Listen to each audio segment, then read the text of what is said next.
Hello, good morning class. Today I will discuss the Indian Economic Development chapter number 2nd topic, the goal of 5-year plans. India, the prepare of 5-year plans. Basic the goals. There are 4 goals in economic. First one is growth. Second one is modernization. And third one is self-reliance, and fourth one is equity. First one is growth. The main function of Indian planning 5-year plan. A plan should have some clearly specific goals. Prepare करने के लिए जब भी हम कोई goals तैयार करते हैं तो उसका एक स्पेसिफिक गोल्स होता है. The goals of the 5-year plans are growth, यानी first one is growth, second one is modernization, and third one is self-reliance, and fourth is equity. There are the 4 goals of Indian 5-year plans. This does not mean that all the plans have given equal importance. All plans are main and equal importance, चाहे वो growth हो, modernisation हो, self reliance हो and equity हो. Equal importance to all these goals due to the limited resources. Indian के पास जो है वो लिमिटेड रिसोर्सेज है. Our choice has to be made in each plan about which the of the goal is to be given primary importance. Nevertheless, the planner have to ensure that as far as possible the policies of this plan, जो भी plans हम बनाते हैं उसके लिए हमें क्या करना पड़ता है, कुछ पॉलिसीज़ तैयार करनी पड़ती है. Do not have contracted this 4 goals. In 5-year plans को अचीव करने के लिए हमें ये 4 गोल्स अपने पास प्रिपेयर करने पड़ते हैं. Let us now learn about the goals of planning in some details. First one is growth. The most important factor elements of 5-year plans. The first one is growth. Growth means it refers to increase in the country capacity to produce the output of goods and services.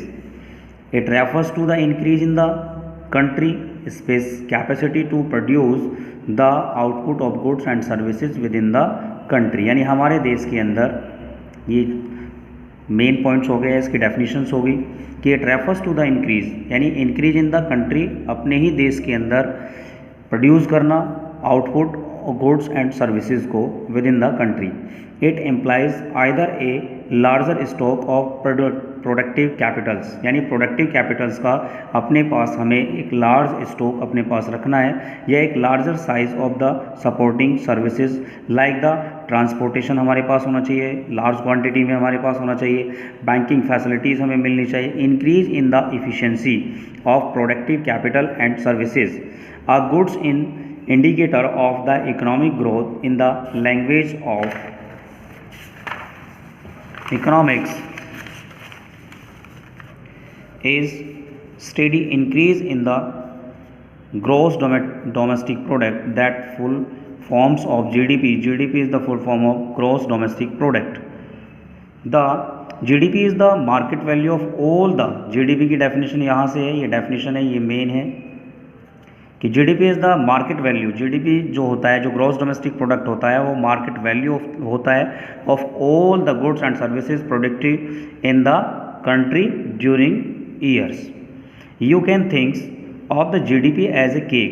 जैसे like इन्होंने एक example दिया है कि GDP जो है, suppose करो एक केक है, and growth is increase in the size. यदि उस केक का ग्रोथ होगा उसकी साइज़ के अकॉर्डिंग, तो if the cake is larger, यदि केक लार्ज होगा, बड़ा होगा, तो उसको क्या करेंगे, मोर पीपल कैन यूज़ करेंगे. मोर पीपल उसको ज़्यादा से ज़्यादा पीपल्स जो है उसका हिस्सा खाएंगे और उसका एंजॉय लेंगे.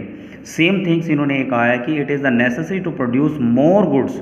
यदि हम नेसेसरी जिन कमोडिटीज़ की हमें रिक्वायरमेंट होती है उनका ज़्यादा से ज़्यादा प्रोडक्शंस करेंगे, उन गुड्स एंड सर्विसेज का, तो उसका ज़्यादा से ज़्यादा जो पीपल्स हैं इंडिया के वो इन्जॉय लेंगे.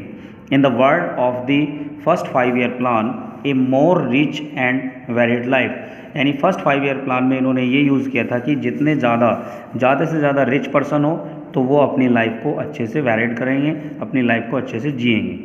The GDP of a country is drive from the different sector of the economy. GDP जो होता है हमारे देश का वो डिफरेंट सेक्टर में होता है, क्योंकि इंडिया के अंदर डिफरेंट टाइप्स ऑफ सेक्टर होते हैं। जैसे आपका फार्म हो सकती है, हाउस होल्ड सेक्टर होता है, हाउस होल्ड सेक्टर है। Second one is farm sector हो सकता है, फार्म यानी industry sector. Third one is government sector हो सकता है, गवर्नमेंट सेक्टर होता है। और fourth one is foreign sector होता है। यानी कुल मिला के 4 सेक्टर होते हैं। इन चारों सेक्टर से इन्होंने क्या कहा, different sector of the economy, अलग अलग सेक्टर से जो ग्रोथ होती है, जो प्रोडक्शन होता है, वो अलग अलग सेक्टर से हम उसको यूज़ करेंगे और इंडिया की इकोनॉमी को बढ़ाएंगे। नेमली द एग्रीकल्चर्स, उसमें पहला एग्रीकल्चर, जो हमारा एग्रीकल्चर सेक्टर जो हाउस होल्ड सेक्टर से रिलेटेड होता है, यानी एग्रीकल्चर सेक्टर। दूसरा हमारा इंडस्ट्रियल सेक्टर है, जो मैंने आपको फार्म सेक्टर के लिए बताया। And the service sector denoted by the government sector, and after the last point is foreign sector. The contributions made by each of these sector makes up the structural compositions of the economy. ये तीनों ही sector हमारे यहाँ क्या करते हैं, made by each of these sector makes up the structure, अपना एक structure तैयार करते हैं, अपनी संरचना तैयार करते हैं और इकोनॉमी में कहीं ना कहीं वो पार्ट्स देते हैं, अपना हिस्सा देते हैं। In some of the countries growth in agriculture contributes more of GDP।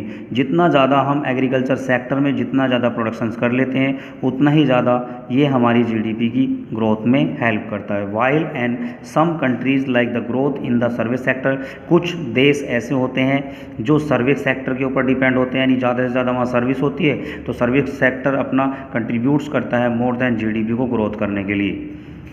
इसके बाद सेकंड थिंग आता है, सेकंड पॉइंट हमारा आता है मॉडर्नाइजेशन। मॉडर्नाइजेशन मतलब जो है न्यू टेक्नोलॉजी को हम अडॉप्शंस करते हैं, नई नई तकनीक का इस्तेमाल करते हैं ताकि हमारे यहाँ ज़्यादा से ज़्यादा प्रोडक्शन हो। To increase the production of goods and services, यानी प्रोडक्शन हो हमारा किसके लिए, गुड्स एंड सर्विसेज में ज़्यादा से ज़्यादा प्रोडक्शन हो, इंक्रीज़ हो। The producer have to adopt new technology, इसके लिए जो प्रोड्यूसर्स होता है, the producer have to adopt a new technology, जो प्रोड्यूसर्स होता है वो नई तकनीकी को, न्यू टेक्नोलॉजी को अपने यहाँ क्या करता है, अडॉप्ट करता है, स्वीकार करता है। फॉर एग्जांपल, सपोज करो एक किसान है, increase the output on the farm, वह अपने खेत में जो है प्रोडक्शन बढ़ाना चाहता है बाय यूजिंग न्यू सीड्स। क्या करेगा उसके लिए, वो नए सीड्स का प्रयोग करेगा, अलग अलग नए सीड, न्यू सीड्स की वैराइटीज़ रखेगा instead of the using the old ones, उनमें से पुराने को छोड़ देगा और नए सीड्स का इस्तेमाल करता है। Similarly A factory can increase output by using a new type of machine, एक फैक्ट्री है और फैक्ट्री जो है अपने आउटपुट को बढ़ाना चाह रही है, तो कैसे अपने आउटपुट को बढ़ाएगी, एक नई मशीन का उपयोग करके। Adoption of new technology is called, यानी आप सिंपल फॉर्म में लिख सकते हैं कि मॉडर्नाइजेशन जो होता है, ये मॉडर्नाइजेशन होता है कि adoption of new technology is called the modernization. Simple definition, यहाँ से इसकी डेफिनेशन आप नोट डाउन करेंगे, तो यहाँ एक सिंपल डेफिनेशन दी इन्होंने कि adoption, modernization refers to the adoption of new technology is called the modernizations.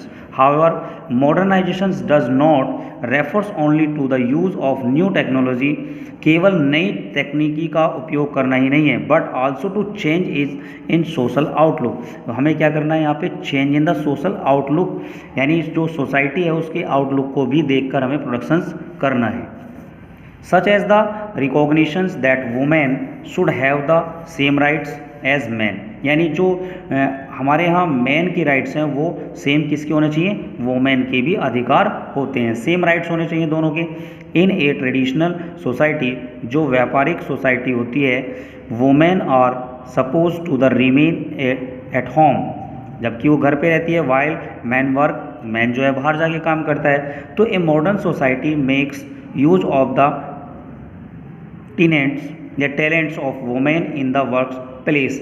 आज जो है वुमेन भी क्या करती है, कहीं बाहर जाकर किसी दूसरे पैलेस पे जाके अपना टैलेंट शो करती है, वर्क करती है, इन बैंक्स में, बैंकों में जाती है, फैक्ट्री में जाती है, ठीक है ना, स्कूल्स में टीचर्स के रूप में अपना काम करती है, etcetera. And such a society in most occasions is also prosperous. Thank you class.